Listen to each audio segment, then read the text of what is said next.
तुरमा खाद यहाँ छापामार ससाना समूहमा बाँडिए प्रत्येक समूहलाई जीवन र शशीले पालै पालो बन्द कोठामा राख्थे र प्रशिक्षण दिन्थे। दिन प्रतिदिन सबैमा एक किसिमको गाम्भीर्य बढ्दै थियो। अरू त अरू गोकुल पनि अन्तर्मुखी बन्दै थियो। गोकुललाई मैले धेरै पटक सोधेको थिएँ, कोठाभित्र के पाक्दैछ? सधैँ पन्छिन्थ्यो, पिन्चे समय आएपछि थाहा पाइहाल्छस्। त्यो साता तुरमा खादको बसाइ विशेष देखिन्थ्यो। हामी बन्दीलाई समेत आपतकालीन अवस्थामा के गर्ने भन्ने प्रशिक्षण दिइयो।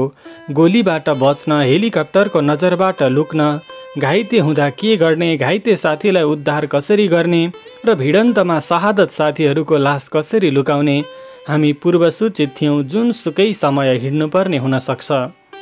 तुरमा खादमा आधिकारिक रूपमा दुवै प्लाटुन मिसिएका थिए। फौजी भाषामा त्यो कम्पनी बनेको थियो। कम्पनी कमान्डरको जिम्मा जीवनले लियो अनि शशी सह कमान्डर बन्यो। त्यस स्थितिमा जोसुकै अनुमान लगाउन सक्थ्यो। छिट्टै बन्दुक अट्टहासको हाँसो ओकल्नेछन्, आकाशमा बमको आवाज मडारिनेछ। त्यसपछि के हुनेछ स्वयं ईश्वर जान्दैन। युद्ध अवधिमा के हुन सक्छ? मेरो एउटै कामना थियो, युद्धमा मर्नै परे घिटी घिटी नमरौँ। बाँच्नका लागि गुहार माग्ने र मर्नका निम्ति हतारिने समय नमिलोस्। तर कामना भन्दा नियतिको पासा कैयौँ गुणा बलियो हुन्छ। नियतिका नाममा म त सुदूरको अछाम पुगिसकेको थिएँ। ख्याल ख्यालमै सम्भाव्य युद्धको मुखमा उभिएको थिएँ। तुरमा खाद छाड्नुको अघिल्लो रात सधैँ झैँ छापामार गाउँभरि छरिएर कब्जा गरिएका घरमा बाँडिएर बसे। त्यस रात मलाई गोकुलले आफूसँगै च्याप्यो। पिन्छे आइज तँलाई स्वर्ग देखाउँछु, भोलि के हुने हो भन्न सकिन्न। सल्लेरीको छेउछेउ भिरको साँगुरो बाटो हुँदै गुज्रियौँ। उसको हिँडाइ बाटोसँग अभ्यस्त देखिन्थ्यो। मेरो मुक्तिको कुरा गर्ने उचित समय मिलेको थियो। तर गोकुल अलग्गै खाले कुरा गर्दै थियो जो मेरो खामको थिएन। पिन्छे, भोलि मलाई राइफल दिँदैछन् बुझिस्? यो भरुवा खासै गतिलो हुन्न। शिकार खेल्दा ताका नै भरुवासँग वाक्क थिएँ। राइफल, एसएलआर वा मिसाइल पाए पनि ऊप्रति मेरो सद्भाव हुने थिएन। हतियारले उजाडिएको जोसुकै होस्, धरतीको जुनै कुरामा होस्, उसले हतियारलाई पक्कै घृणा गर्छ। त्योभन्दा बढी घृणा हतियारको बैशाखी टेक्नेलाई गर्छ। म पनि गोकुललाई घृणा गर्छु। गोकुल छापामार भएको 7 दिन भइसकेको थियो। उसँगै छापामार बनेका कसैले बन्दुक पाएका थिएनन्। तर गोकुलले जीवन कमरेडलाई मक्ख पारिसकेको थियो। जीवन पनि रुकुमकै हुनाले गोकुललाई बन्दुक पाउन सजिलो भयो। कमान्डर र उसको सम्बन्धका कारण पनि मैले भन्न खोजिरहेँ, गोकुल दाई मलाई छोडिदेऊ न। तर त्यो वाक्य मेरो गलामा अड्किरह्यो। गोकुल राइफलकै कुरामा थियो। राइफल त झन् सजिलो हुन्छ, निशानामा ध्यान दिने हो बस। मैले उसको कुरासँग अमिल्दो प्रसङ्ग बोलेँ। गोकुल दाई, साँच्चै तिमी छापामार भएका हौ र? मनैदेखि? हो, मनैदेखि। के गर्ने? यिनीहरू आज मार्छन् कि भोलि के थाहा। देखेनौ दाउरा चिरे जस्तो मान्छेलाई चिरेको? कतिन्जेल खुम्चेर बस्नु? कतिखेर भिडन्तमा परिन्छ ठेगान छैन। बरु हिँडुन्जेल छाती फैलाएर बाँच्ने हो, सकेको मोज गर्ने हो। पछि के हुन्छ देखा जाएगा। साँच्चै गोकुल पहिले निकै खुम्चिएको रहेछ। छापामार हुने बित्तिकै निकै स्फूर्त र चलायमान देखिन्थ्यो। सल्लेरीसँगै जोडिएको एक सानो घर आयो। उसले घरको ढोका ढकढकायो। केही बेरमा एक अधबैँसे महिलाले ढोका खोली। गुन्यु चोली र निधारमा रातो टीका लगाएकी थिई। सायद गोकुल बराबरकै उमेरकी हुँदी हो। भित्र पस्यौँ। सामान्य गफगाफ गऱ्यौँ। त्यही क्रममा थाहा भयो घरमा ऊ र उसकी 14 वर्षीय छोरी मात्र रहेछन्। महिलाको लोग्ने भारतमा चौकीदारी गर्दो रहेछ। हामीसँग कुरा गरिरहँदा आमा छोरी निकै डराएका देखिन्थे। टुकीको उज्यालोमा डरले रातो भएको अनुहार प्रष्टै चिन्न सकिन्थ्यो। त्यो देखेर मलाई असहज लागिरहेको थियो। गोकुललाई त्यो घरमा नबसौँ भन्न चाहिरहेको थिएँ। तर त्यसो भन्नु अगावै गोकुलले महिलासँग अकल्पनीय कुरा गर्यो। चट्टाने भिरभन्दा ठाडो र डरलाग्दो कुरा, तिमी अर्को कोठामा सुत जाऊ। अनि उसकी छोरीलाई अर्कै प्रस्ताव गर्यो, हल्का मस्किँदै, तिमी यतै सुत है मसँग। आमा छोरीले आत्तिँदै एक अर्काको अनुहार हेरे। एकाएक दुवैले आँसु झारे। किशोरीकी आमाले हात जोडी उसका हात लगलग काँपिरहेका थिए। त्यसो नभन प्रभु, बिन्ती गर्छु। गोकुलले उक्त पुकारको रत्तीभर वास्ता गरेन। तिमी भित्र जान्छौ कि तिम्री छोरीलाई ठोकम? गोकुलले भरुवा बन्दुकको नोक किशोरीतिर ताक्यो। महिलाले तुरुन्तै आफ्नो गुन्यु कम्मरभन्दा माथि सर्काई मालिक मुमाथि जाइलाग बरु यही बिचारीलाई भित्र जान देऊ, बिन्ती हजुरका पाउमा पर्छु, मार्न्या भए पन मुलाई मार, लुच्न्या भया मुलाई लुछ, यो बालकलाई छाडिदेऊ। महिलाको उदाङ्गपनले आफैलाई शरम लाग्यो, शरमभन्दा दया र करुणा जाग्यो। मैले गोकुललाई सम्झाउन खोजेँ, गोकुल दाई उसको नाम लिने बित्तिकै मैसँग कड्कियो। भवन त चुप लाग, केही नबोल। उसले महिलालाई अन्तिम चेतावनी दियो, 3 सम्म गन्छु, त्यतिन्जेल तिमी भित्र नगए तिम्री छोरीको सास रहन्न। ऊ गन्न थाल्यो लगत्तै, 1 2 3। त्यतिन्जेल किशोरीकी आमा नसकी नचाही भित्र पसी महिलाको मसिनो रुहाई बाहिरसम्मै सुनिन्थ्यो। त्यसपछि गोकुलले किशोरीलाई आदेश दियो, कपडा खोल। किशोरी अन्कनाई कोठामा बलिरहेको टुकीको आगो काँपिरहे झैँ उसको सिङ्गो शरीर थरथर काँपिरहेको थियो। उसको अनुहार सायद टुकीको ढकनी भन्दा तातो भएको हुँदो हो। त्रासमा उसका परेला समेत थरथराइरहेका थिए। उसको होस उसैसँग थिएन। किशोरीका मुसलधारे आँसुका निम्ति पनि साहस बटुले, गोकुल दाई सोझा जनतालाई दुःख नदिने प्रण खाएका थियौ, यो त बलात्कार हो। गोकुलको आक्रोश मतिर मुडियो। दुवैलाई ठोकिदेऊ, रङ्गे हात भेटिँदा ठोकेको ब्रिफिङ काफी छ। झसङ्ग भएँ, यद्यपि सम्झाउन खोजेँ, हामी त साथी होइनौ र के भूत चढ्यो एक्कासी। घन्टा साथी, त बन्दी म छापामार, त पनि मोज गर्लास भनेर ल्याएँ, उल्टै दयासागर बन्दो रहेछ। फेरि पलभरमै थप्यो, चोर औँलाले किशोरीकी आमा पसेको ढोका देखायो, त पनि भित्र जान्छस् कि ठोकम। अनि म पनि चुपचाप अर्को कोठामा पसेँ। कोठामा टुकीको उज्यालो मधुरो गरी छिरेको थियो। कोठाको कुनोमा महिला रोइरहेकी थिए, हिक्क हिक्क। केही बोलौँ, केही सम्झाउँ नसोचेको होइन, तर सम्बोधनका लागि मसँग शब्द थिएन। किशोरीलाई मारिहाल्छ कि भन्ने शङ्कामा बाहिर हेरेँ। किशोरी आँसु झार्दै कुर्ता खोलिरहेकी थिए, त्यो हेर्न नसकी नजर हटाएँ। केही मिनेटपछि मारी पो हाल्यो कि ठानेर फेरि घाँटी तन्काएँ। त्यो बेला ऊ पुतली समान किशोरीको शरीरमाथि चढेको थियो। किशोरी निरन्तर रोइरहेकी थिए, आँसु पुछिरहेकी थिए। गोकुल कुनै गिद्ध सरह उसलाई लुछिरहेको थियो। म महिलाको नजिक जान खोजेँ, ऊ झनै तर्सी, झनै जोरले काँपी। त्यो समय उसको दिमागले राम्ररी काम गरिरहेको थिएन। म उसको नजिक नगए पनि जानकारी दिएँ, म त्यो जस्तो छैन, म छापामार पनि होइन, म बन्दी हुँ। भुइँतिर खसेका त्रस्त आँखा मतिर उठाई म फेरि बोलेँ, तिम्रो लोग्ने भएको भए यस्तो हुन्न थियो है। उसको स्वर उजस्तै काँपेको थियो, शब्दभन्दा दोब्बर आँसु झरिरहेका थिए। बालबच्चा पाल्नु पर्यो, बम्बई नगई क्या गर्नु। थप कुरा ठप्प नै भए। हामी लामो समय यत्तिकै बसिरह्यौँ। त्यस्तै आधा घन्टापछि किशोरी रुँदै भित्र आई। ऊ आमा बसेको कुनामा थ्याच्च बसी। उनीहरू निकै जोरले अँगालोमा बेरिएर रोइरहे। महिलाले छोरीलाई एकछिन त सान्त्वना समेत दिन सकिन। मुलाई क्षमा दे लाटी, केही गर्न सक्यान बा। थुप्रै आँसु झारिसकेपछि आमाले फकाउने मेसो पाई। भइगयो, नरो अब। दैवले छल्याका मान्छको जीवन यसै हो। तेरा बा आएपछि तराई झरौँला। यो त दुखारी बस्ने ठाउँ भइगयो। मैले पनि आफ्नो दुःख पोखेँ। मेरी स्वास्नी र छोरो यिनीहरूले मारिदिए। मलाई पनि बन्दी बनाएका छन्। आफूलाई मनाउनु बाहेक अर्को उपाय हुँदैन रहेछ। उनीहरू केही बोलेनन्। फेरि पनि उनीहरूको आँसुको साक्षी बनेर पछिसम्म बसिरहेँ। मैले आफूभित्र दबेको दुःख उनीहरूसँग मनमा नै मनाएँ। बाहिर निस्किँदा गोकुल सुतिसकेको थियो। उसले बन्दुकलाई कपडाले बेरेर सिरानी बनाएको रहेछ। एकपल त लाग्यो त्यो बन्दुक तानौँ र ठोकिदिउँ। ओडेकै कम्बलले उसको नाकमुख थुनेर मारौँ। त्यो केवल मनको उडान मात्रै थियो। मलाई त्यो समय त्यहाँबाट भाग्ने मेसो र आँट समेत आएन खास। इमान्दार बन्दी भएर टुकी फुकेँ। कोठा झप्प अँध्यारो भयो। भारी शरीरले गोकुलकै छेउमा पल्टिएँ। गोकुलमाथिको आशा पनि सधैँका लागि निभ्यो। मनले निकै समयसम्म दोहोर्याइरह्यो। कर्णालीको किनारमा जाजरकोटे साथीलाई मारेकै दिन ऊ पिसाच भइसकेको थियो।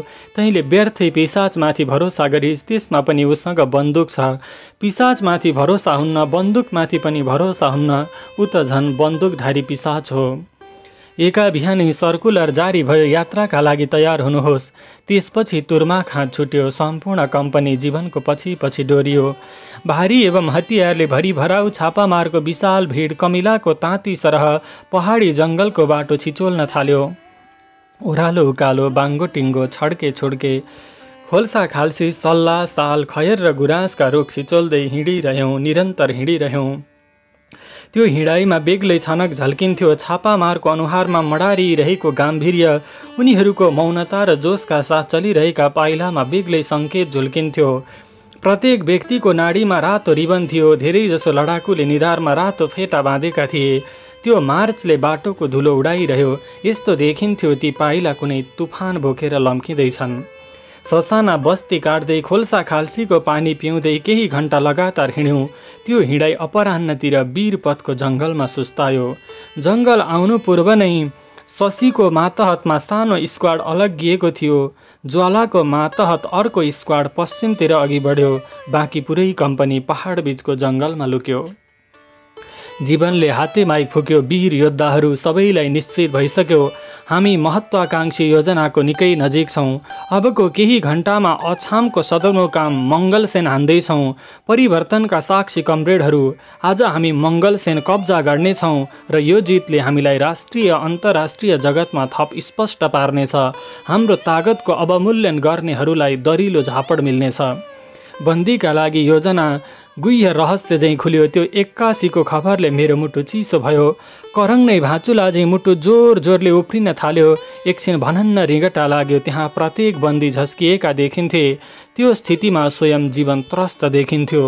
आधा घण्टापछि वीरपथको जङ्गलमा अर्को कम्पनी मिसियो। संयोग, मैले चिनेकै कमान्डरको नेतृत्वको फौज थियो त्यो। राकेशको नेतृत्वको फौजमा उसँगै दोहोरी गाउने कमरेड उषा पनि थिए। ती दुवैलाई सँगै देख्दा उनीहरूले ठाउँ ठाउँमा खेलेको दोहोरीको चित्र सम्झिए। मैले देखेका छापामार मध्ये राकेश नै सबैभन्दा उदार र दयालु थियो। मस्तकभर राकेशले देख्ने गरी उसको नजिक गएँ, तर त्यो विशाल भिडमा ममाथि उसको दृष्टि भएन। दुवै कम्पनी मिसिएपछि पहाड बीचको वीरपथको जङ्गल खचाखच भरियो। राकेशले हाते माइकमा सबैलाई सम्बोधन गर्यो। वीर कमरेडहरू, अभिवादन। यो लडाईँ केवल शाही कुकुर विरुद्धको होइन, कथित महत्त्वाकांक्षाका लागि मात्रै होइन, फगत जितका लागि हुँदै होइन। यो लडाईँ त त्यो गद्दार शासक विरुद्ध हो जसले हाम्रै रगत चुसेर, हाम्रै पसिना चाटेर हामीलाई नै कोतरिरहेछ बारम्बार। हामीले स्वीकार्नुपर्छ, त्यो जन्तु करोडौँ जनताको रगत पिएर हामीभन्दा मोटो छ, बलियो र सम्पन्न छ, तर हामीसँग सत्य छ, आत्मविश्वास छ, त्याग, बलिदान र परिवर्तनका खातिर ज्यान दाउमा राख्न सक्ने प्रण छ। हाम्रो यो जितले दरबारमा बस्ने गिद्धको मुटु काँप्नेछ। साथीहरू, मानिसभित्र अथाह शक्ति हुन्छ। आज हामी त्यही अथाह तागतको प्रदर्शन गर्नेछौँ। मातृभूमिको मुक्तिका लागि, सर्वहाराका सपनाका लागि अथक प्रयास गर्नेछौँ। म प्रण गर्छु, कम्तीमा 10 जना ढालेर मात्रै म ढल्नेछु। पर र जोसिलो ताली बज्यो। राकेशको गर्जनले मेरा समेत शरीरमा काँडा उम्रिए। आफू बन्दी भएको यथार्थ बिर्सिएर मैले पनि ताली बजाएँ। सम्पूर्ण परिदृश्य देख्दा यस्तो प्रतीत हुन्थ्यो अहिले शान्तसँग लुकेको फौज पड्किन तयार रहेको कुनै माइन बम हो। मनमा नै कल्पना गरे, एकसाथ सम्पूर्ण बन्दुक पड्किए भने, विपक्षी सेनाले त्यसै गरी प्रतिकार गर्यो भने। दिमागमा युद्धको चित्र नाच्न थाल्यो। मनको पुकार बेग्लै थियो। युद्धको योजना फेरियो। सम्भवतः म जस्ता बन्दीको कामना त्यही थियो। यो पनि थाहा थियो, तय भइसकेको युद्ध त्यति सजिलै रोकिने छैन। यद्यपि केही चमत्कार भएर म त्यो युद्धबाट ओभानो हुन चाहन्थेँ। युद्ध, त्यसको समाप्ति त्यति सजिलै हुँदैन। चल्ने गोली, पड्किने बम, नाच्ने खुकुरीले मात्रै युद्धलाई विसर्जन गराउँछ। युद्ध विसर्जनसँगै यहाँ जुरुमराइरहेका कैयौँ छापामार रहने छैनन्। राजकीय पक्षका हाँसिरहेका कैयौँ अनुहार रहने छैनन्। हुनसक्छ म रहने छैन, म जस्ता कैयौँ बन्दी रहने छैनन्। को रहनेछन् छैनन्, कोही अनुमान लगाउन सक्दैन। आखिर हतियारको आँखा र हृदय हुँदैन। समयसँग पनि दया गर्ने मुटु हुँदैन। समयको एक परिधिमा युद्ध सकिनेछ, तर युद्ध उपरान्तको सन्नाटा मौन रहने छैन। त्यसले हजारौँ आँसु, हजारौँ प्रश्न जपिरहेको हुनेछ। प्रत्येक लासमाथि शोकको कोरस धुन बजिरहनेछ। प्रत्येक रगतको थोपाले इतिहासको तराजु मागिरहनेछ। केही समय छापामारहरू झुण्ड झुण्ड बनाएर गफिन थाले। त्यो गफगाफ बीच जीवनले आश्चर्यजनक सूचना सुनायो। वीर कमरेडहरू, विजय होस् या पराजय, आजको दिन इतिहासमा दर्ज हुनेछ। यही ऐतिहासिक घडीमा कमरेड राकेश र कमरेड उषा जनवादी विवाह गर्दै हुनुहुन्छ। उहाँहरूलाई स्वागत गरौँ। सबैले ताली बजाए। सानोतिनो हुटिङ नै उठ्यो। एकैछिनमा त्यहाँको माहौल फेरियो। राकेशले सम्पूर्ण फौजभरि आँखा डुलाउँदै थप्यो, कोही प्रेमिल जोडी हुनुहुन्छ भने आउनुहोस्, ऐतिहासिक घडीमा सामूहिक बिहे गरौँ, यो पल नमेटिने गरी स्मृतिमा दर्ज गरौँ। यो आह्वानसँगै भिडबाट लडाकुका 2 जोडी विवाहका लागि अग्रभागमा गए र राकेशका दायाँ बायाँ उभिए। उनीहरूको अनुहारमा राकेशभन्दा ज्यादा विकलता देखिन्थ्यो। अबिर ल्याइयो, तीनवटै जोडीले एक अर्कालाई अबिर लगाइदिए। फेरि सग्लो ताली बज्यो। दारी मुसार्दै जीवनले आग्रह गर्यो, कमरेडहरू, एक अर्कालाई केही शब्द साक्षी राख्नुहोस्। राकेशको दाहिने उभिएको बेहुलाले मधुर स्वरमा आफ्नै दुलहीलाई सुनायो, कमरेड जलजला, यहाँ उपस्थित कमरेड, यो समय, यो पाखो, यो वनमा चिरबिर गरिरहेका चराचुरुङ्गी अनि लुक्दै गरेको सूर्यलाई साक्षी राखेर वाचा गर्छु, यो प्राण रहुन्जेल तपाईँलाई साथ दिनेछु, माया दिनेछु।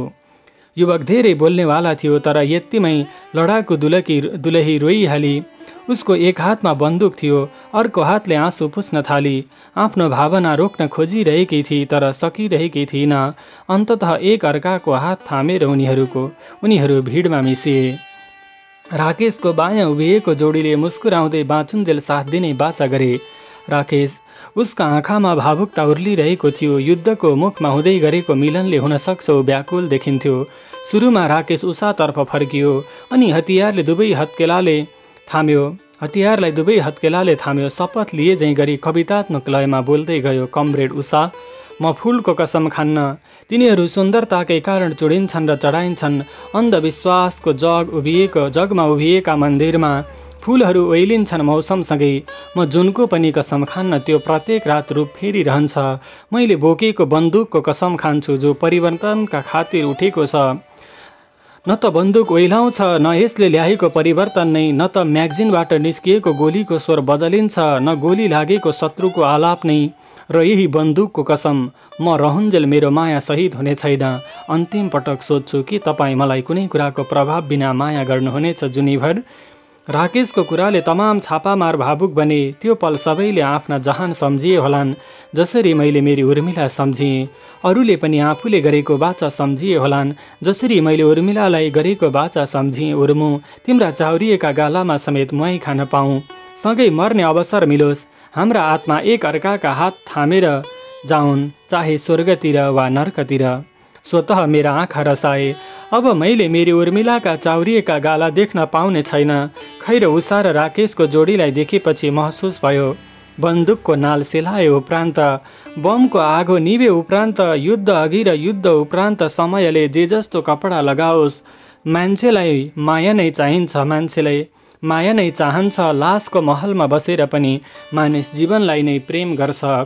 म जस्ता तमाम परिवारहरूको जीवन खोसिए उपरान्त बुनिएको शान्ति होस् वा सन्नाटा, मन्दिर होस् वा चिहान, जुनसुकै कुना कन्दरा होस्, जीवनले माया खोज्छ, परिवार खोज्छ।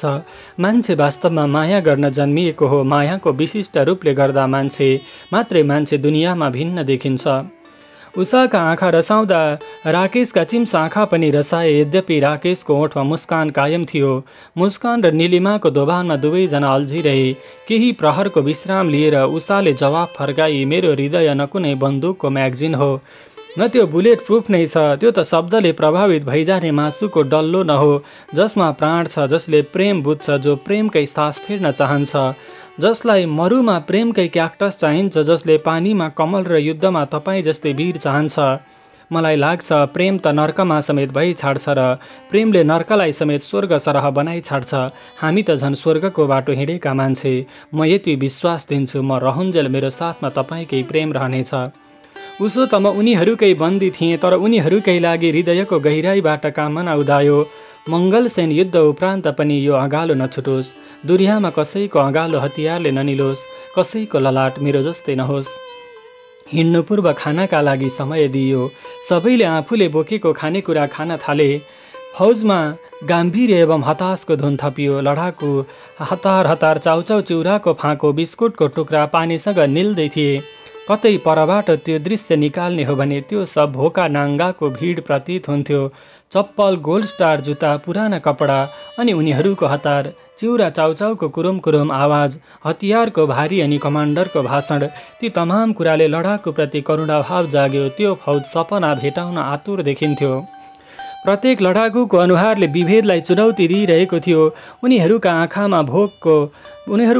भोकको अन्त्य खोजिरहेका थिए। यस्तो देखिन्थ्यो उनीहरू धरतीबाट विभेद र भोकको मृत्यु चाहन्छन् र त्यसकै लागि उनीहरू जेसुकै गर्न तयार छन्, मर्न समेत तयार छन्। अँध्यारो झाङ्गिन थालेसँगै टर्चहरू बले। हिँड्नु अघि अन्तिम पटक राकेशले योजना रिकल गर्ने भयो। पुनः ह्यान्डमाइक बज्यो। वीर योद्धाहरू, हामीलाई थाहा छ हामी लक्षित इलाकाको दक्षिण पूर्वतर्फ छौँ। सबैलाई जानकारी गराउँछु, मङ्गलसेन चारै दिशाबाट घेरिएको छ। रामा रोशन तर्फबाट बटालियन, बैलपाटातर्फ कम्पनी र पाइलतर्फबाट अर्को कम्पनी ठिक हामी सरह लक्ष्य निर्धारण गर्दै अघि बढिरहेको छ। मङ्गलसेनलाई सपोर्ट गर्न कि कमल बजारको टोली आउनुपर्छ कि साफे बगरको? हाम्रो सानो टोलीले आजकै दिन साफेमा समेत हमला गर्नेछ। त्यहाँको सरकारी फोर्स त्यतै सीमित हुनेछ। कमल बजारको सानो घुमन्ते टोलीका लागि हाम्रो स्क्वाड यतै पहरेदारी गर्नेछ। यद्यपि त्यो टोलीले मङ्गलसेनको यात्रा तय गर्ने सम्भावना 0% छ। 100% जितका लागि हामीलाई अग्रिम बधाई। पर र ताली बज्यो। राकेशले फेरि थप्यो, प्रिय कमरेडहरू, दशकौँ दशकदेखि हामीले यिनीहरूलाई राजा मान्यौँ, सम्मानका साथ हाम्रो मुक्तिदाता ठान्यौँ। तर यिनीहरूले हाम्रो स्वतन्त्रतालाई नै बन्दी बनाइरहे, हाम्रै शोषण गरे। यिनीहरू कानुनभन्दा माथि बसेर हामीलाई अँध्यारोमा थुनिरहे। हाम्रा आँखा अब बलिसके। यी बलेका आँखाले उनीहरूको साम्राज्यमा आगो लगाउनेछन् र जलाउनेछन् दलालका अखडा। हाम्रो हतियारको गुन्जनले महाराजको मुटु थर्कमान भइसकेको छ। अब हामी महाराजको मुटु चुडालेर गद्दीसँगै जलाइदिनेछौँ। मङ्गलसेन कब्जासँगै दोब्बर प्रभावशाली भएर हाम्रा सपनाले शिर ठाडो पार्नेछन्। वीर साथीहरू, राज्य कब्जा नहुन्जेल हाम्रो क्रान्ति जारी रहनेछ। हामीले भन्न चाहेकै हौँ, सत्तामा बस्ने मानिस कथित ईश्वर होइन, न त ऊ मालिक हो, ऊ हामी जस्तै मानिस हो। देश बनाउने जिम्मा लिएर, हाम्रो स्वतन्त्रताको जिम्मा लिएर हामीबाटै पसिनाको कर उठाई जब ऊ आफ्नो अर्थ बिर्सिन्छ, त्यो कदापि मान्य हुने छैन। आफ्नो जिम्मेवारीलाई तागतका रूपमा बदल्दै हाम्रै रगत चुस्ने त्यस्तो सत्ता परजीवीभन्दा फरक हुँदैन। त्यसो त दलाल बन्छ। त्यही दलाल परजीवीको अवसान नै सर्वहाराको उदयको कडी हुनेछ। हाम्रो स्वतन्त्रता कैद गर्ने कसैलाई अधिकार छैन। हाम्रो पसिना पिएर हामीलाई नै चपाउने अधिकार कसैसँग छैन। फेरि पर र ताली बज्यो। त्यसपछि जीवनले सम्बोधन गर्यो, वीर योद्धाहरू, मङ्गलसेनभित्रका केही गोप्य र संवेदनशील कुराहरू सफल भइसकेका छन्। बाँकी के गर्नुपर्छ हामीलाई थाहा छ। झ्याप्प मङ्गलसेन अँध्यारो हुनेछ अनि हामी कुनै क्षेप्यास्त्र सरह ब्यारेकभित्रै पस्नेछौँ र दुश्मनहरूलाई बिस्तरामै रेट्नेछौँ। वीर कमरेडहरू, हामीलाई प्रत्येक गोलीको मूल्य थाहा छ, प्रत्येक धारको तागत थाहा छ। कदाचित हामीले युद्ध मैदानमा हतियार गुमायौँ भने हामीसँग नङ र दारा हुनेछन्, जो हाम्रा लागि हतियार नै हुन्। हामीलाई हाम्रा नङ र दारामाथि पनि विश्वास छ। यिनै नङ्राहरूले चिथोरेर होस् वा दाराले गला लुछेर होस्, हामी युद्ध जित्ने ल्याकत राख्छौँ। यही अपूर्व विश्वासले मङ्गलसेन कब्जा हुनेछ। हाम्रो झन्डा खरानी भइसकेको मङ्गलसेन दरबारको आँगनमा लहराउनेछ। उसै गरी पर र ताली बज्यो। जीवनले सम्पूर्ण फौजलाई निहाल्दै थप्यो, वीर कमरेडहरू, हामीसँग देशको सपना र आउँदो पुस्ताको भविष्य डोरिँदैछ। एक दिन पक्कै आउनेछ जहाँ कोही भोको हुने छैन, कसैको इज्जत लुटिने छैन, जात हुने छैन, गरिबी हुने छैन र सबैको समान पहिचान हुनेछ। त्यो स्वर्ग समान दिनका लागि हाम्रो आहुति समेत पश्चातापपूर्ण हुने छैन, किनकि हाम्रो चिहानको हृदय हुँदै परिवर्तनको सूर्य उदाएरै छाड्नेछ। आउँदो पुस्ताले यही स्वर्णिम समय सम्झेर सगर्व छाती तन्काउनेछ। वीर साथीहरू, यस्तो परिपक्व फौजको जिम्मा पाउँदा म धन्य भएको छु। म ठोकुवा गर्न चाहन्छु, यो फौज जस्तो योद्धाको संयोजन आजसम्म देखेको छैन। यसले एउटै कुरा मात्र प्रतीत हुन्छ, हाम्रो दिग्विजय र दिग्विजय। जोसको ताली बजिरह्यो। मैले वरपर हेरेँ, छापामारका अनुहारमा जोसको आगो सलबलाइरहेको थियो। दुश्मनको गला रेटेको देख्न उनीहरूका आँखा छटपटाइरहेका देखिन्थे। त्यही उत्साहित फौज मङ्गलसेनतर्फ लस्कियो। बन्दीहरूको हालत अलग्गै थियो। हामी भाग्न सक्ने परिस्थितिमा थिएनौँ। सरकारी पक्षले भेटे छापामारको बिल्ला लगाउने र भागेको भेटे छापामारले नै सजाय दिने निश्चित थियो। हामीलाई त्यही किसिमले तयार पारिएको थियो। छापामार सरह युद्धको परिवेश स्वीकार्नु र युद्धको समाप्ति कुर्नुको विकल्प थिएन। पुरै फौजलाई ज्वालाको स्क्वाडले डोर्याइरहेको थियो, जो हामीभन्दा केही 100 मिटर अगाडि थियो। पछाडिबाट शशीको स्क्वाड त्यसै गरी पछ्याउँदै थियो। योद्धाहरूबीच चेसका गोटीको सरह तादात्म्य झुल्किन्थ्यो। ठुला सैन त्यहाँबाट सुरु भयो। खास युद्धको क्षेत्रफल। गाउँ सुतिसकेको थियो। छापामारका टर्च समेत निभिसकेका थिए। ज्वालाको र शशीको स्क्वाड समेत त्यहाँ मिसिए। त्यो 200 योद्धाको भिड एक अर्काको छाया, इसारा र केही मसिना सङ्केत पछ्याउँदै बिरालो चालमा अघि बढ्यो। ज्वाला एक्लैले पुरै फौज डोर्याउँदै थियो। ऊ फौजभन्दा त्यस्तै 50-60 मिटर अघि हुँदो हो। त्यसरी हिँड्ने ऊ एक्लो लडाकु थियो। त्यो एक किसिमको पागलपन देखिन्थ्यो। उसको हिँडाइले भन्दै थियो, त्यो रात उसैको हो। ज्वाला त्यही सल्लेरीको अजिङ्गर राजा हो। होइन होइन, ऊ त्यही सल्लेरीको ब्वाँसो हो। उसँग SLR थियो, तर त्यसले उसको छाती ताकिएको निशाना मोड्न सक्दैन, न त उसको भीमकाया छातीले बुलेट प्रुफ कवचको काम गर्न सक्थ्यो। छापामारले पुरै वन घेर्ने गरी आर्क बनाए। ज्वालाले बेला बेला लाटोको सेरेको आवाज निकाल्दै सङ्केत दिइरह्यो। सबै छापामार रुखमा आड लाग्दै जङ्गलको प्यारामिटर च्याप्दै गए। सबैलाई जानकारी थियो त्यो वनको अर्को छेउमा सैनिक ब्यारेक छ र ब्यारेकसँगै मङ्गलसेन सुरु हुन्छ। अन्ततः यस्तो ढिकमा पुग्यौँ जहाँबाट पाखो ओह्रालो मोडिन्थ्यो। तल पाखाको काखमा देखिन्थ्यो झिलिमिली सैनिक ब्यारेक। अलि तल देखिन्थ्यो मङ्गलसेन बजार। बजारमा झनै झिलिमिली नाच्दै थियो। त्यो बजार ताराहरू चम्किरहेको आकाश जस्तै देखिन्थ्यो, जस्तो कि आकाशले जम्मै तारा पाखोमा घोप्ट्याएको छ। मङ्गलसेन बजारका बत्ती कतै बल्थे कतै निभ्थे। त्यो बजार ठिक ताराले भरिएको आकाश जस्तै धिपिक धिपिक गर्दै थियो। छापामारको फौज त्यही ब्यारेक, त्यही बजारतर्फ लम्किँदै थियो, बिना डर, बिना हिचकिचाहट। मानौ उनीहरू हाड मासुका पुञ्ज होइनन्, मिसाइल हुन् र उनीहरूभित्र हृदय छैन, बारुद भरिएको छ। एक समय आयो, योद्धाहरू रुखको आडमा स्थिर भएर टाँसिरहे। त्यो कुनै थापेको एम्बुस बम सरह प्रतीत हुन्थ्यो। सम्पूर्ण लडाकु युद्धको अन्तिम आदेश कुरिरहेका थिए र त्यो एम्बुस निकै भारी भएर पड्किन बाँकी थियो। आखिर मङ्गलसेनको मौनता टुक्रियो। निकै भारी बमको आवाजले थर्र जमिन हल्लियो। बम विस्फोटसँगै पुरै मङ्गलसेन झ्याप्प अँध्यारो भयो। योजना अनुरूप उनीहरूले विद्युत घर उडाए र सम्पूर्ण फोन सेवा अवरुद्ध पारे, ताकि मङ्गलसेन बाहिर आक्रमणको सूचना नपुगोस्। त्यो विस्फोटको आवाज नसेलाउँदै फायरिङ खुल्यो। छापामार लडाकु ब्यारेकतिर यसरी दौडिए मानौ कतै अँध्यारो छैन र उनीहरूको मुक्ति त्यही ब्यारेकभित्र थुनिएको छ। अँध्यारोमा त्यो सबै प्रष्ट देखिने कुरा थिएन, तर दौडिरहेका छायाहरूको चाल महसुस गर्न सकिन्थ्यो। एकछिनसम्म कान रनन्न भइरह्यो। म रुखको आडमा लुकिरहेँ। लाग्यो पृथ्वी घुम्न रोकियो। म निसासिएँ। लाग्यो हावा अदृश्य भएर जम्यो। त्यो समय मेरा गोडा र जमिनले चुम्बक फलामको बेहोरा देखाए, तर कतिन्जेल त्यो भ्रम लम्बिन सक्थ्यो र कतिन्जेल म कुँजो रहेर एक छिन, दुई छिन, बढीमा 3 छिन्न हो। गोली वर्षामा अन्ततः आफूलाई चलायमान बनाए, तर शरीर र मनको तालमेल मिलाउन सकिन। अचेतमै ओह्रालो ओह्रालो हुत्तिएछु। लडाकुको छायासँगै ब्यारेकतर्फ दौडिएछु। ब्यारेकबाट निकै रफ्तारमा फायरिङ चल्दै थियो, अन्धाधुन्ध। उताका धेरैजसो गोली सल्लाहका रुखले निल्दै थिए। ढ्वाङ ढ्वाङ, ढुङ ढुङ, अय्या बा अय्या आमा, मार मार, ठोक ठोक, हान हान, समात समात, छिनाल छिनाल, उताबाट घेर, यताबाट ठोक, रोक रोक, टाउको काट टाउको, गला काट गला, रेट रेट, बन्दुक खोस बन्दुक, ठोक ठोक, ए पख पख, भयो भयो, अय्या अय्या, ढुटुटुटु ढुटुटुटु, ढ्वाङ ढ्वाङ, ढुङ ढुङ। आधा घण्टा अवधिको बारुद र मान्छेको संयुक्त कोलाहलपछि बन्दुकहरू पड्किने क्रम घट्यो। बरु माइकमा सूचना फुक्ने क्रम बढ्यो। ब्यारेकभित्र लगभग क्लियर भइसक्यो कमरेडहरू, हामीले निश्चित जितिसक्यौँ। केही सेन्ट्रीमा बसेका गद्दार बाँकी छन्, केही गद्दार लुकेका छन्। त्यो दर्जनौं मानिसको मृत्युको खबर थियो र युद्धको समय छोटिएको सङ्केत पनि। कहिलेकाहीँ अरूको सास ढल्दै जाँदा आफ्नो आयु सुरक्षित हुँदै जाने रहेछ।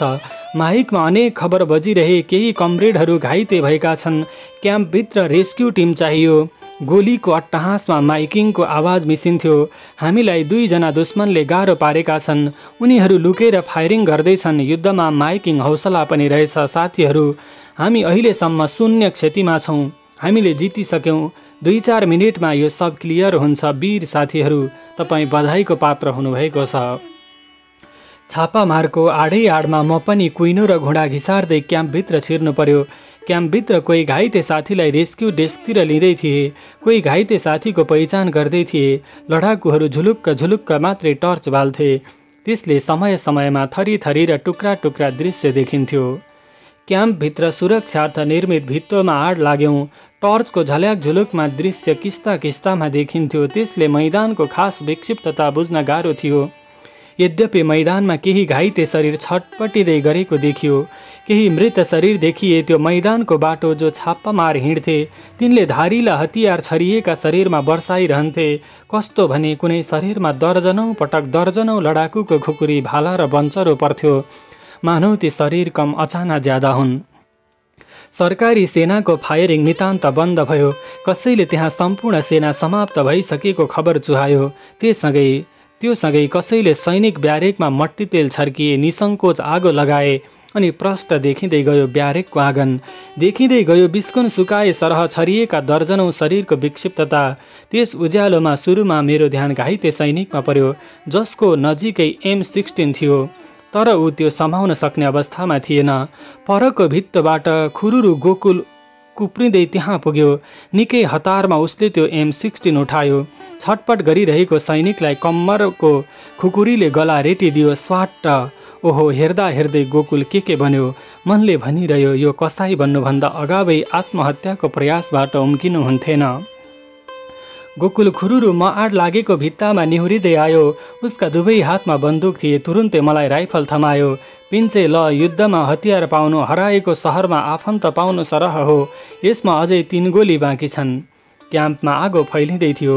गोकुलले कुनै अनुभवी योद्धासरी सुनायो, हेरिराख पिन्छे, जब यो आगो राम्ररी फैलनेछ तब लुकेका सेना हुत्तिँदै बाहिर निस्किनेछन्।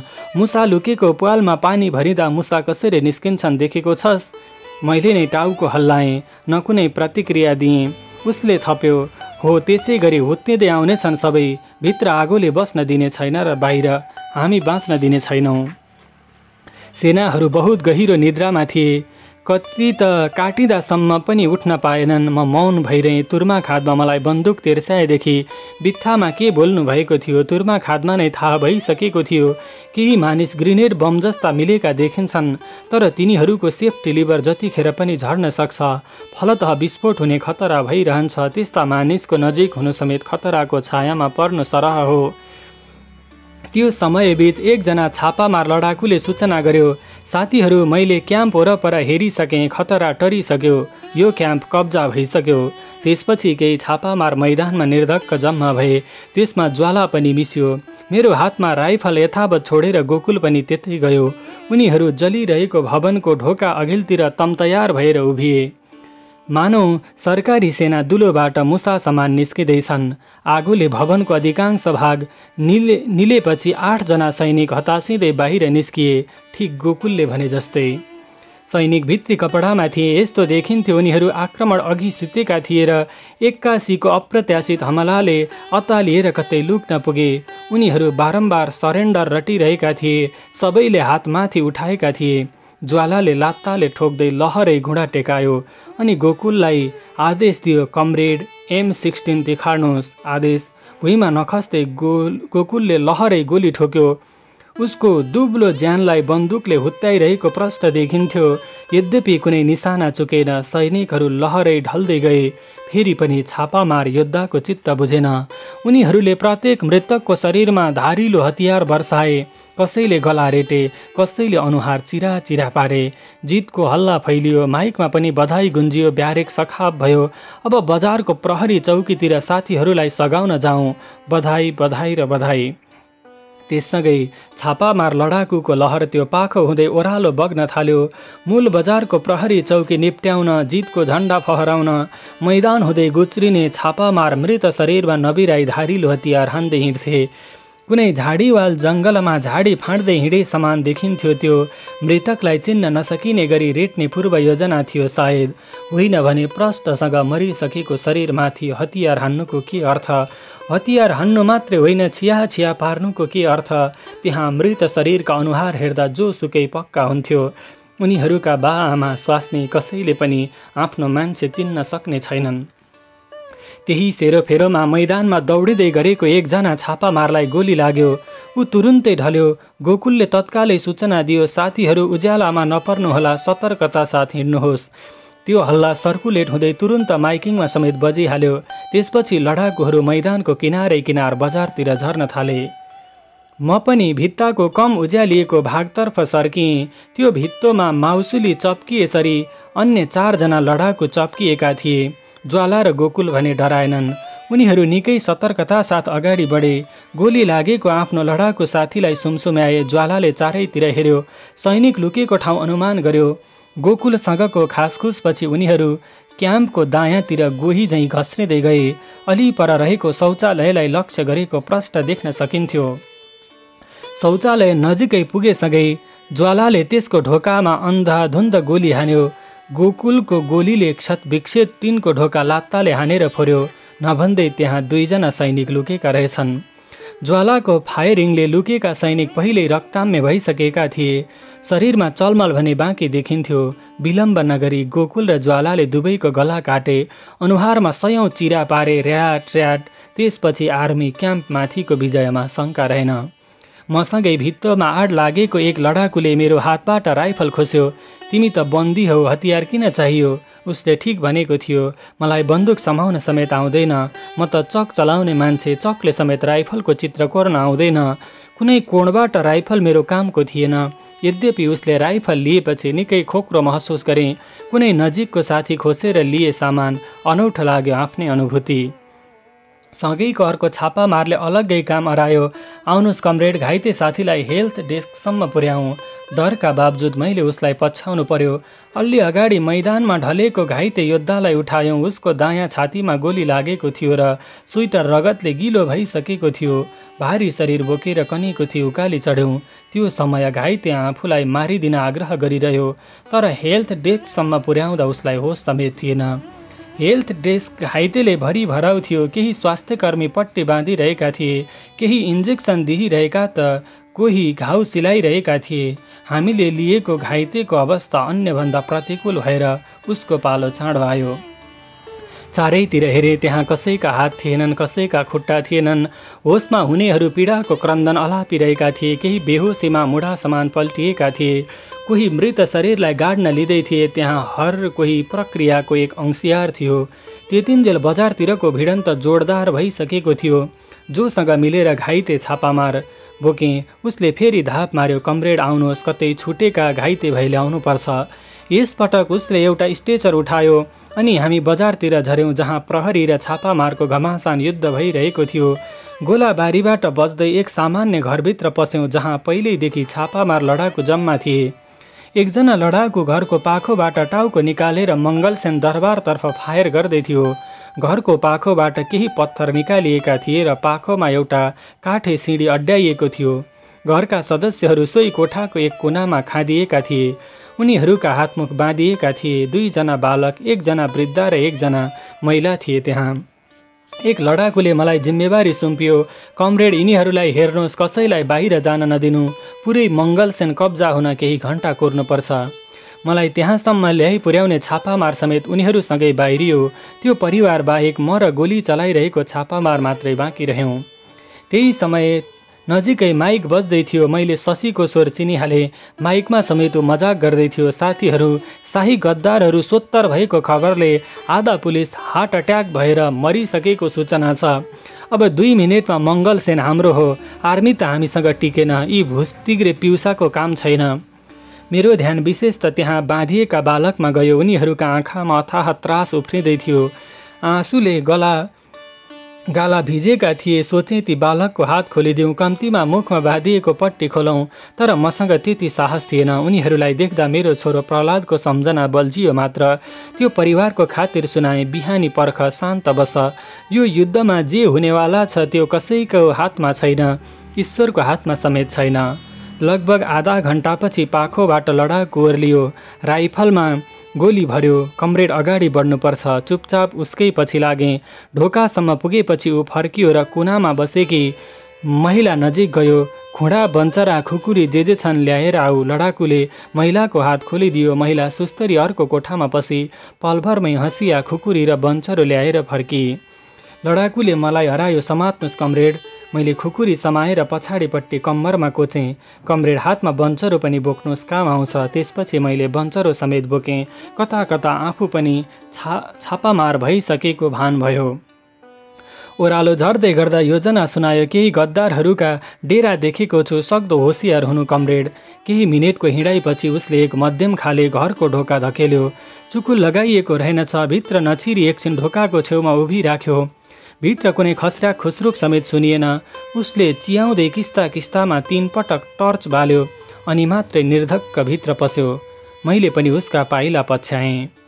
छापामारले कोठाभरि टर्च डुलायो। कोठा निकै अस्तव्यस्त देखिन्थ्यो। खाटबाट अलि पर भुइँमा टर्चको उज्यालो ओर्लियो। त्यहाँ एक जोडी दम्पति निर्वस्त्र ढलेका थिए। उनीहरूको वरिपरिको भुइँ रगतले रातो भएको थियो। रगत माटे भुइँमा जमिसकेको देखिन्थ्यो। लडाकुले मेरो हातबाट बन्चरो लियो। दुवै शरीरलाई उत्तानो पल्टायो। हेर्दैमा पक्का थियो ती प्राणहीन शरीर थिए। यद्यपि कुनै कसाई सरह दुवै शरीरको अनुहारमा पर्ने गरी दुई मार हान्यो। ठिक नाकको बीचमा पर्ने गरी र अनुहार लगभग 2 फ्याकमा छुट्टियो। त्यसपछि उसले 4 खुट्टे खाटमुनि टर्च डुलायो। टर्चको उज्यालो समाउँदै 8-9 महिने बालक हात खुट्टाले टुकु टुकु गर्दै खाट बाहिर निस्कियो। अनौठो गरी बालकले टर्चतिर हेर्यो। एकछिन लडाकुले पनि बालकमा नै टर्च लगाइरह्यो। बच्चाले टर्चको मतलब नगरी आफ्नी आमाको खुट्टा समायो। त्यसपछि ऊ आमाको टाउकोतिर धकेलियो, टुकु टुकु। सायद त्यसपछिको दृश्य लडाकुले हेर्न चाहेन र हामी तुरुन्तै त्यहाँबाट निस्क्यौँ। म पक्का थिएँ आफू मर्नु पूर्व उनीहरूले बच्चालाई खाटमुनि लुकाइसकेका थिए। त्यस बेला बालक सुतेकै हुँदो हो। छापामारले अनुहारमा बन्चरो हानेपछिको आवाजले नै बच्चा बिउजिएको हुनुपर्छ। केही बाङ्गो टिङ्गो गोरेटो हिँडेपछि लडाकुले फेरि अर्को घरको ढोका धकेल्यो। ढोका बन्द थियो, जसले ढोकामा जोरले लात हान्यो। भित्रबाट कुनै प्रतिक्रिया आएन। लडाकुले बाहिरैबाट चेतावनी दियो, हाकिम बाहिर निस्किएर आत्मसमर्पण गरिस् भने बाँच्छस्, होइन भने छोरी र स्वास्नी सहितको एक चिहान बन्नेछ। हामीले तेरो घर घेरिसक्यौँ। फेरि पनि भित्रबाट कुनै आवाज आएन। लडाकु गर्जियो, 9 सेकेन्ड समय दिन्छौँ, निस्किनस् भने तत्कालै घरमा आगो लाग्नेछ, सपरिवार खरानी हुनेछौ। नभन्दै केही सेकेन्डमै ढोका खुल्यो। हाकिम आत्मसमर्पणको भावमा हात माथि गर्दै निस्कियो। हाकिमसँगै भित्रबाट सानी बच्चीको स्वर बाहिरियो, बाबा डर। तर कसैले बच्चीको मुख थुनेर बच्चीको पुरै वाक्य बाहिरिन पाएन। पक्कै बच्चीकी आमाले छोरीको मुख थुनेको हुनुपर्छ। मुख थुनिए पनि बच्चीको हृदय चिच्याइरह्यो होला, बाबालाई सम्बोधन गरिरह्यो होला, बाबा डर लाग्यो, बाबा बाबा। चारैतिर गोलाबारी उस्तै थियो। हामीले सरकारी कर्मचारीलाई बन्दी बनाएका थियौँ। बीचमा राखेर केही मिनेट ओह्रालो हिँडायौँ। त्यो दुर्लभ समय एक बन्दीले अर्को मानिसलाई बन्दी बनाएको थियो। मैले मनदेखि उसलाई बन्दी सन्दी बनाएको थिइनँ। त्यो परिस्थिति नै निकै नीच थियो। परिस्थितिले चाह्यो भने कुनै दिन हरिणले समेत बाघको शिकार गर्न सक्छ। बन्दी निकै डराइरहेको थियो। कमरेड, म सामान्य कर्मचारी मात्रै हुँ। न म कुनै तपाईँहरूको अवरोध हुँ, न म अवरोध नै बन्न सक्छु। त्यही दलाली खुन छ तेरो शरीरमा। सामन्ती सरकारको नुनमा समेत विष हुन्छ। जागिर सागिर छाडिदिन्छु कमरेड। त्यसले तैँले खाएको नुन खुनबाट बिलाउँछ? लडाकुसँग हरेक कुराको तर्क थियो। तर्कभन्दा पनि कुतर्क थियो। त्यस्तै 4-5 मिनेटको ओह्रालोपछि सानो खोल्सो पार गर्दै थियौँ। त्यो समय कर्मचारी ओह्रालो दौडियो। छापामारले तत्कालै 3वटा गोली त्यतैतिर बर्सायो। केही मिटर तल ऊ गोली लागेर झाडीमा खसे जस्तै सुनियो। तर चौतर्फी गोलीको आवाजले प्रष्ट भन्न सकिने अवस्था थिएन। लडाकुले पाइला उँगो मोड्यो। कमरेड आउनुहोस् त, गोली लाग्यो कि भाग्यो हेरौँ। ऊ टर्च लामो समय बाल्दैनथ्यो। झिलिक झिलिक गराउँदै झाडीमा खोज्थ्यो। मैले कामना गरिरहेँ हाकिम उसका आँखामा नपरोस्। मेरा आँखामा पर्यो भने म चाहिँ भन्नेवाला थिइनँ। आखिरमा कर्मचारी छापामारकै आँखामा पर्यो। ऊ बाक्लो झाडीबीच पल्टिएको थियो। हामी पनि त्यो झाडीमा पस्यौँ। छापामारले उसको शरीरभरि टर्च डुलायो। उसको काँधमा गोली लागेको थियो र दाँत कसेर कनिरहेको थियो। लडाकुले मलाई आदेश दियो, कमरेड यसको गला रेट्नुहोस् त। यसरी आग्रह गर्यो मानौ गला कुनै लौका वा काँक्रो हो। बम पड्किए लगत्तै काँपेको जमिन जस्तो थर्र काँपे। ममा कुनै चाल नआएपछि फेरि थप्यो, कमरेड परिवर्तनको भागीदार बन्नुहोस्। यो क्षण फेरि नदोहोरिन सक्छ। छापामारले त्यसो भन्दै गर्दा कर्मचारीकी छोरीले बाबा डर भन्दाको त्रसित आवाज कानमा गुन्जियो। साहस जुटाउँदै भने, कमरेड, मेरो मुटुमा त्यति साहस छैन। म निकै रद्दीको टोकरी हुँ, कुनै बालकको जति पनि ममा हिम्मत छैन। लडाकुले थप कर गरेन। त्यसो भए टर्च लगाउनुहोस्, हेरेर मुटु दह्रो बनाउनुहोस्। पहिले म पनि कुखुरा काटेको हेर्न सक्दिनथेँ। उसले मेरो हातमा टर्च दियो। उक्त घाइतेमाथि टर्च लगाउनु मेरो बाध्यता थियो। घाइतेले सासे स्वरमा चुहायो, मलाई नमार्नुहोस् प्लिज, म कलम समाउने मान्छे हुँ। म पक्का थिएँ ऊ दया माया पाउनेवाला छैन। मेरो मनले घाइतेलाई भन्यो, छोड्दे, कसैसँग कुनै गुहार नमाग, जीवनको भिख नमाग, छोड्दे। यसले तँलाई सकभर नयाँ तरिकाले रेट्नेछ। तथापि अन्तर्मनको कामना थियो, छापामारले घाइतेको सास नछिनोस्, उसको विलाप सुनोस्। तर सबै कामना पुरा हुँदैनन्। कामना पुरा हुने भइदिए म यो युद्धको भुमरीमा पर्ने थिइनँ। मेरो परिवार मदेखि बिलाइ जाने थिएन। लडाकुले मेरै कम्मरको खुकुरी लिएर घाइतेको गला रेट्यो। गलाबाट हुलहुली रगत पोखियो। उसका हात खुट्टा निकै जोरले फडफड गरे। खुट्टा तनक्क भएसँगै शरीर चलमलाउन छाड्यो। फेरि पनि छापामारको चित्त बुझेन। उसले मृतकको अनुहारमा अन्धाधुन्ध सयौं चिरा पार्यो। मृत शरीरमाथि पनि बरबराउन छाडेन। भोलि शाही कुकुरहरू तँलाई देखेर जनयोद्धा, शाही गद्दार वा सरकारी चोरको दुविधामा पर्नेछन्। त्यतिन्जेल गोली चल्ने रफ्तार लगभग घटिसकेको थियो। हामी मूल बजारको उकालो चढ्न थाल्यौँ। बेला बेला केही सेकेन्डका लागि बन्दुक बज्न रोकिन्थे। कानलाई कस्तो बानी परेको ओहो! त्यो केही सेकेन्ड धरती पुरै सुनसान लाग्थ्यो, चिहानगारी जस्तो सुनसान। त्यो ढ्याङढुङ नजानिदो गरी आफ्नो अस्तित्वसँग जोडिएको रहेछ। त्यो रात थाहा पाएँ, थरी बन्दुकको थरी ध्वनि हुने रहेछ। टुटुटु, पटपट, ढुट ढुट, ढ्वाङ ढ्वाङ ढ्वाङ, ढुङ ढुङ, पटटट। मङ्गलसेन दरबार नजिकैको घरमा उक्लियौँ। मसँगको छापामारले बाहिरबाटै केही कोड बोल्यो। भित्रबाट महिलाले त्यस्तै अर्को कोड सुनाई। अनि हामी तुरुन्तै भित्र पस्यौँ। त्यहाँको दृश्य छुट्टै थिएन। पाखो बाहिर टाउको निकालेर महिला छापामार दरबार र प्रहरी चौकीतिर हमला गरिरहेकी थिए। केही महिला छापामार दियोको उज्यालोमा गोली लोड गरिरहेका थिए। घरका सदस्यलाई हातमुख बाँधेर कोठाका एक कुनामा थन्काइएको थियो। त्यहाँ थिए कमरेड उषा। उसको दुलाहा राकेश यतै होला भन्ने हेतुले नजर चारैतिर घुम्यो, तर राकेश त्यहाँ थिएन। गोली चलाइरहेकी छापामार पाखोबाट ओर्लिएर त्यो ठाउँ पूर्ति गर्न अर्की छापामार उक्ली। ओर्लिएकी छापामारले ब्रिफिङ गरी, कमरेड उषा, अब लगभग हाम्रो जित भइसक्यो। प्रहरी निकै सीमित छन् र सरकारी गोली सकिँदै गरेको तमाम सङ्केत मिलिसक्यो। फायरमा अत्यधिक ग्याप छ।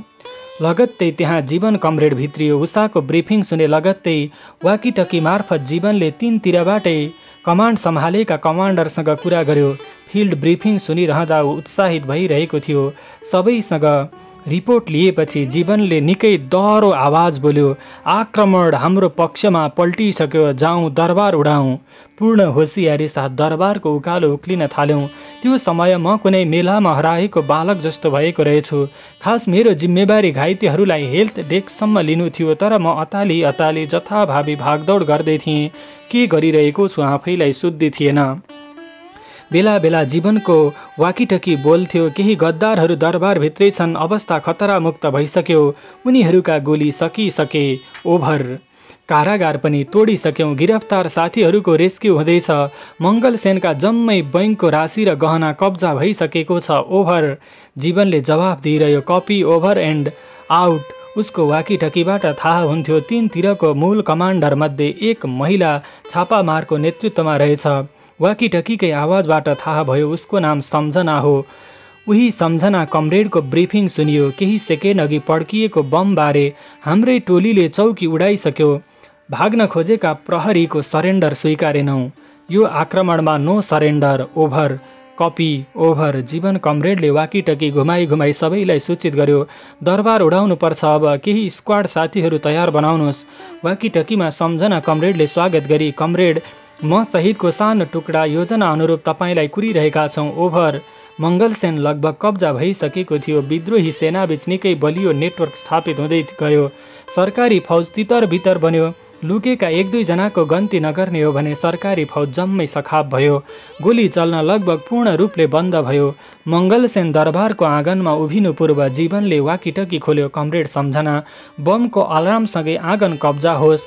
भित्र निकै सीमित गद्दार लुकेका छन्। Over copy over. त्यसपछि जीवन कमरेडले ग्रेनेड बमको लिभर पिन खोल्यो अनि दरबारलाई लक्ष्य गर्दै छेलो हान्यो। त्यो पड्किएसँगै जीवन दरबारको आँगनमा उक्लियो। उता सम्झनाको टोली आँगनमै छोपिने गरी रफ्तारमा दरबारतर्फ दौडिए। त्यतिन्जेल छापामार योद्धा समेत उज्यालोसँग नडराउने भइसकेका थिए। उनीहरू आफै उज्यालो बाल्न थालिसकेका थिए। दरबारको आँगनमा जीवनको पछि पछि हामी पनि लम्क्यौँ। सम्झनाको टोलीले सुरुमा दरबारका भित्ता र ढोकामा केही राउन्ड गोली हान्यो र स्वयं सम्झनाले दरबारभित्र लुकेका सरकारी मानिसका लागि माइकिङ गरी सरेन्डर गर्न चाहनेहरू हतियार बिसाएर बाहिर आऊ, अन्तिम मौका दिन्छौँ। हजारौँ जनयोद्धाले यो दरबार घेरिसके। होसियार। जीवन लगायत हामी सम्झनाको टोलीमा मिसिँदा भित्रबाट निहत्था प्रहरी निस्किँदै थिए। उनीहरूले आकाशतर्फ हात उचालेका थिए र सरेन्डरको मन्त्र जप्दै थिए। सङ्ख्यामा 7 जना थिए। उनीहरू 7 जनालाई सम्झनाको टोलीले लगालग घुँडा टेकायो। केहीले उनीहरूका हात पछाडिपट्टि बाँधे, केहीले मिलाएर उनीहरूको गला रेट्दै गए, केहीले लापरवाही साथ खुकुरी मार हाने। त्यहाँ कुनै अफसोस थिएन, कुनै दुविधा थिएन। हतियारले मार हान्दै उनीहरू दरबारभित्र पस्न थाले। प्रत्येक प्रहरीमाथि कसैले मार हान्न छुटाएनन्। कमरेड उषाले पनि लहरै सातोटै शरीरमा आफ्नो खुकुरी चलाई। उसो त उषाको सुहाग रातको दिन थियो त्यो, तर ऊ तमाम सुहागहरू मेट्नमा व्यस्त थिए। एउटै शरीरमा दर्जनौँ मार हान्दा शरीर के शरीर रह्यो र मिनेटभरमै त्यो दशकौँ पुरानो अचानो सरह बन्यो। को नै बाँच्यो होला त्यो अचानो बनेर। कदाचित बाँच्नेहरूलाई पनि बाँच्ने छोड थिएन। मर्नेहरूलाई पनि त्यति सजिलै परिवारले चिन्ने न्यूनतम सुविधा थिएन। भाग्य समेत मरेको रात थियो त्यो। समग्रमा अनुहार चिर्नु पनि उनीहरूको योजना थियो। यसमा म पक्का भइसकेको थिएँ। उनीहरूसँगै म पनि दरबारभित्र हुत्तिएँ। बाहिरै बस्दा झनै असुरक्षित हुन्छु कि लाग्यो। बन्दुकले मारिने डरलाई बन्दुकधारीकै सङ्गतले कम गर्दो रहेछ। पहिलो पटक उनीहरूकै छायामा सुरक्षित लाग्यो। एकजना छापामारले मलाई दरबारको घाँटीमा रोकी उसँगको अतिरिक्त पिस्तोल दिए। त्यसपछि मात्रै आफ्नो हातमा रहेको बन्चरोमा ध्यान गयो। आफ्नै हातमा चप्किरहेको बन्चरोमा समेत ध्यान रहेनछ। उसले अराई तपाईँ यतै रोक्नुहोस्, बाहिरबाट कोही भित्रिए खबर गर्नुहोला, ठोक्नु परे ठोक्नुहोला। म थप अप्ठ्यारोमा परेँ। दरबारको घाँटीमा उभिनु परेको समय मेरो गलामा अड्कियो। जम्मै छापामार भित्र गइसकेपछि आफैसँग एक किसिमको डर लाग्यो। कतै केही कुराले विचलित भएर पिस्तोल चलाउने अवस्थामा पुगे भने मलाई समयले हत्यारा बनाउन बेर छैन। सकभर प्रतिकूल परिस्थिति नआओस् भनी होसियार भइरहे। फेरि पनि अप्ठ्यारोमा इन्द्रिय स्वतः प्रतिरक्षात्मक बन्छन्।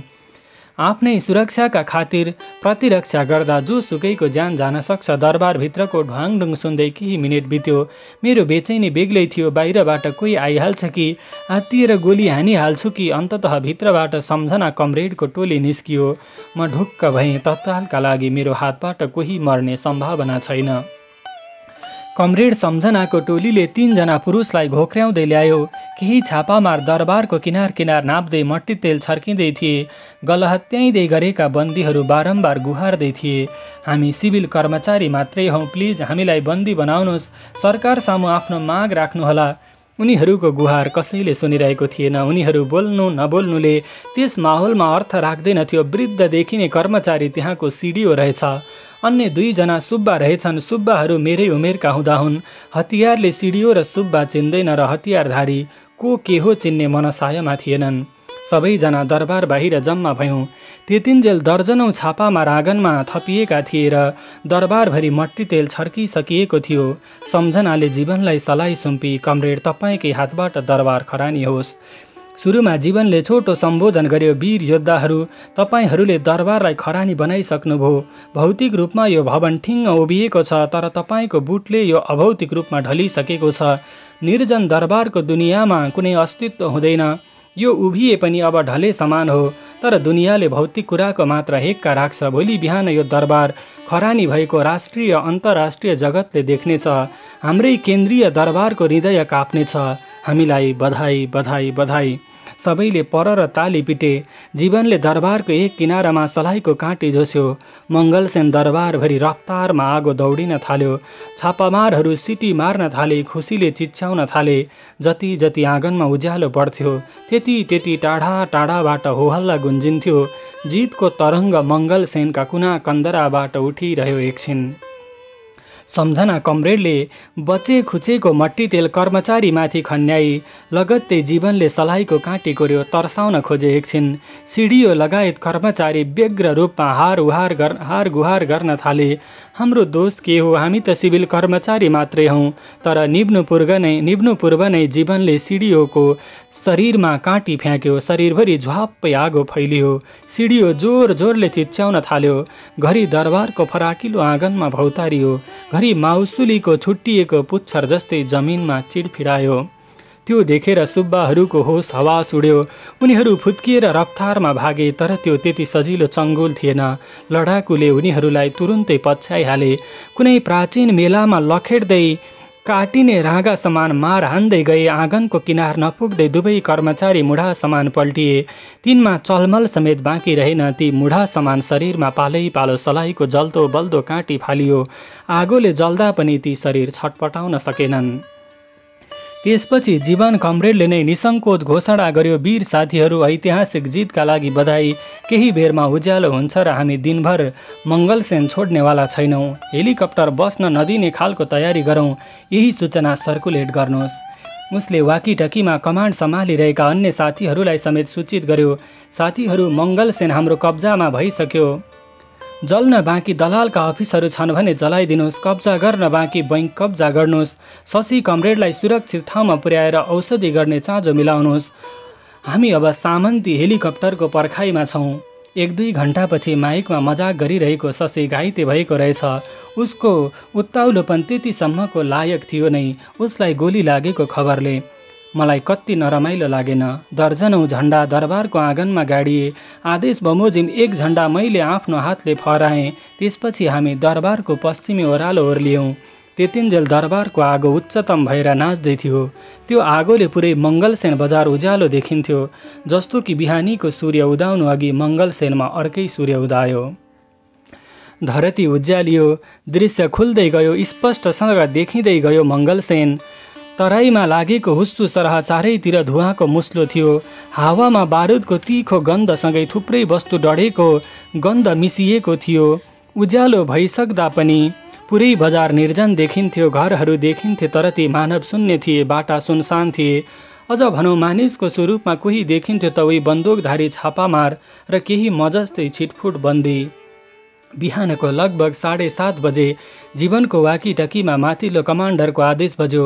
कमरेड, सम्पूर्ण छापामारहरूलाई ब्याक गर्नुहोस्। स्पेसल टास्क फोर्स मात्रै त्यहाँ राख्नुहोस्।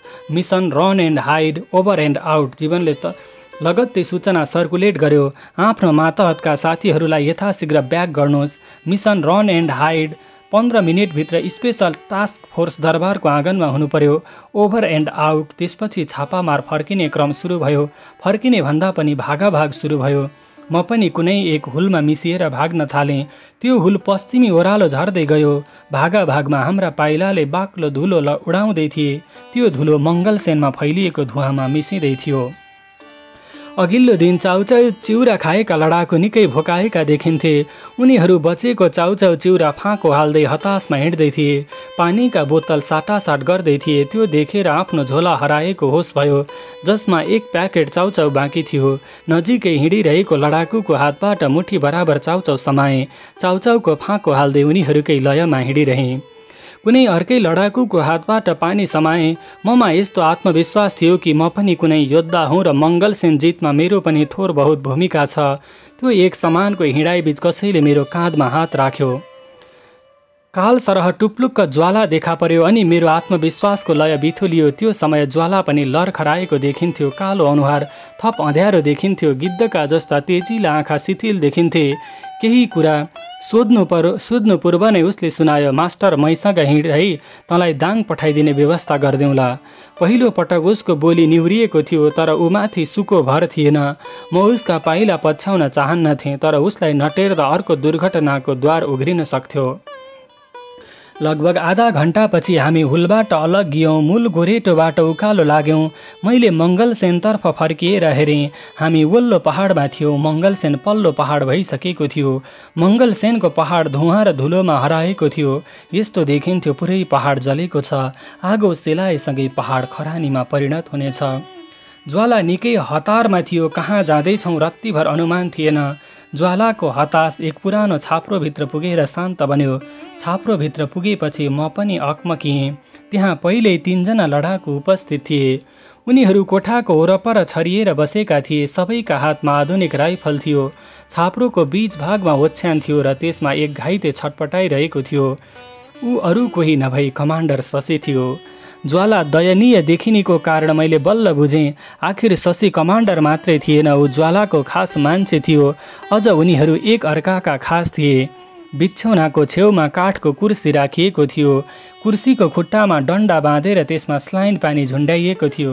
स्लाइनबाट पानीका थोपा ड्रिप च्याम्बरमा झर्दै थिए, तप्प तप्प, र त्यो मसिनो पाइप हुँदै शशीको नाडीमा जोडिएको थियो। हामी त्यहाँ पुग्दा स्वास्थ्यकर्मी शशीको घाउ सफा गर्दै थियो। शरीरको माथिल्लो भाग नाङ्गो भएकाले गलाको तलतिर गोलीको प्वाल प्रष्ट देखिन्थ्यो। निकै विदीर्ण हालतमा थियो शशी। स्वास्थ्यकर्मीको अनुहारमा शशीको जीवनप्रति कुनै आशा देखिँदैनथ्यो। मैले ज्वालालाई हेरेँ। उसको गाला हुँदै सर्लक्क आँसु चुहियो। आँसु पुस्दै ऊ शशीको सिरानपट्टि बस्यो। निकै माया लाग्दो गरी सम्बोधन गर्यो, कमरेड। शशीले बन्द आँखा सुस्तरी खोल्यो। ज्वालालाई देख्ने बित्तिकै दुर्लभ आग्रह गर्यो, ज्वाला मलाई मारिदेऊ। त्यो घिटिक घिटिक आग्रहले ज्वाला झनै भावुक देखियो। उसले माया लाग्दो गरी शशीको दायाँ हात समायो अनि सान्त्वना दियो, तपाईलाई केही हुँदैन, म रहन्जेल केही हुँदैन। मायाले ओतप्रोत भएर मैले कैयौँ पटक उर्मिलालाई त्यही संवाद भनेको थिएँ। खासमा त्यो कथनको कुनै मूल्य छैन। यहाँ आफैलाई के हुनसक्छ थाहा हुन्न। मेरी उर्मिलालाई पनि त के भइसक्यो। कता कता लाग्यो। ज्वालाको शशी पनि बाँच्दैन, पक्कै बाँच्दैन। ज्वालाले जति नै पटक पटक भनोस्, म रहन्जेल केही हुँदैन। ज्वालाले आँखा नझिम्काई शशीलाई हेर्दै थुप्रै समय बितायो। म बेला बेला शशी र ज्वालाले साटासाट गरेको चुम्बन सम्झिरहेको थिएँ। त्यसैले पनि ज्वालाको छटपटीमा थप ध्यान गइरह्यो। उर्मिलालाई गोली लागेपछिको मेरो छटपटी समान देखिन्थ्यो ज्वालाको छटपटी। ज्वालाले उपचारार्थ खटिएको स्वास्थ्यकर्मीलाई कैयौँ पटक सोध्यो, कतिको सुधार हुँदैछ कमरेड? स्वास्थ्यकर्मी बारम्बार एउटै जवाफ दिन्थ्यो, जानेको र सकेको कोसिस गरिरहेको छु। पेन किलरको पनि डोज नाग्न थाल्यो, तर पछाडि लुकेको अँध्यारो सहजै बुझ्न सकिन्थ्यो। ज्वालासँग त्यो सुन्ने आँट थिएन र उसले सोध्न सकेन, तर के? हेलिकप्टरको मसिनो आवाज सुनियो।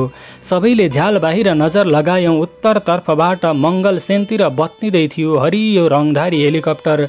त्यसको आकाश र आवाज बढ्दै गयो। केही मिनेटमा त्यो मङ्गल सेनमाथि मडारिरहेको धुवाँमा हरायो। पुनः बन्दुक चले। त्यसको आवाज वल्लो पहाडसम्म सुन्न सकिन्थ्यो। हेलिकप्टर घरि हामी रहेको पहाडको टुप्पोतिर उड्थ्यो, घरि उत्तरपट्टिको पहाडतिर पुग्थ्यो अनि पुनः मङ्गल सेनतिर हान्निन्थ्यो। हेलिकप्टरले आकाशबाटै अन्धाधुन्ध गोली बर्साइरहेको थियो। जमिनबाट पनि छापामारहरू हेलिकप्टरमाथि गोली ताकिरहेका थिए। त्यहाँ बस्न खोजिरहेको हेलिकप्टर बस्न सकिरहेको थिएन। हेलिकप्टर केवल चिलसरी वल्लापल्ला पहाडमा घुमिरह्यो। ज्वालाले शशीको नजिकैको वाकीटकी खोल्यो। वाकीटकीले सिग्नल पाएसँगै ज्वालाले आदेश माग्यो, कमरेड, यो नजिकै भएर पटक पटक उडिरहेको छ, फायरिङ खोलौँ? मजाले भ्याउँछ कमरेड, ओभर। उताबाट जवाफ आयो, नो नेभर, यो योजनामा छैन, हाम्रा फर्किरहेका साथीहरूलाई गाह्रो पर्छ, ओभर एन्ड आउट। ज्वालाले फेरि झ्यालबाट हेर्यो। गद्दारहरूको अर्को हेलिकप्टर पनि आएछ। घन्टौँ प्रयास गर्दा समेत दुवै हेलिकप्टर अवतरण हुन सकेनन्। अन्ततः आएकै बाटो फर्किए। कोठाको वाकीटकी बज्यो, कमरेड, शशीलाई कस्तो छ? त्यही पुरानो सेल्टरमा हुनुहुन्छ कि अघि बढिसक्नुभयो? ओभर। ज्वालाले हतारिँदै वाकीटकी समायो र जवाफ दियो, त्यही सेल्टरमा छौँ, अवस्था नाजुक छ, ओभर। 1 घन्टाको हाराहारीमा जीवन कमरेड पनि त्यहाँ झुल्कियो। उसँग अन्य 2 जना छापामार थिए। जीवनले पनि सुरुमा शशीको निधार छाम्यो। कम्बलले ओढाइएको शरीरको घाउ हेर्यो। शशी उसलाई देखेर मुस्कुराउन खोज्यो। काँपिरहेको स्वरमा भावना पोख्यो, कमरेड, ऐतिहासिक विजयका लागि हामीलाई बधाई। जीवनले उसको कुरालाई पन्छाएर स्वास्थ्यकर्मीलाई सोध्यो, चान्स कति छ? भन्न सक्दिनँ सर, क्लियर कुरा गर्नुहोस्। गोली भाइटल पार्टमा परेको छ। डाक्टर र फुल इक्विपमेन्ट यथाशीघ्र भए मात्रै सम्भव छ, होइन भने? शशीले उनीहरूको संवादलाई हस्तक्षेप गर्यो। कन्दै सुनायो, कैयौँ पटक भने मलाई गोली हान्देऊ, बहुत गाह्रो भइसक्यो। जीवनका आँखा समेत तिलपिलाए, निशब्द रह्यो। यताउता आँखा डुलायो र बाहिर निस्कियो। जीवन त्यसरी निस्किँदा उसले ठाउँ ठाउँमा गरेका श्रृङ्खलाबद्ध हत्या झलझली सम्झिरहे। मानिस जतिसुकै बलवान र क्रूर होस्, हृदयमा बसेको मान्छेलाई गाह्रो पर्दा उसको हालत थाहा हुन्छ। स्वास्थ्यमा सुधार कुर्दै साँझ पर्यो, शशीको स्वास्थ्य झन्झन बिग्रिँदै गयो। साँझ पख उत्तरतिर पुनः 2 हेलिकप्टर देखा परे। ती बिना रोकावट मङ्गलसेनमा अवतरण गरे। एकैछिनमा हेलिकप्टरले चिल झैँ डाँडा डाँडा चहार्न थाले। सायद भागेका छापामार खोज्ने मिसन थियो, तर त्यतिन्जेल त्यो सम्भावना गुमिसकेको थियो।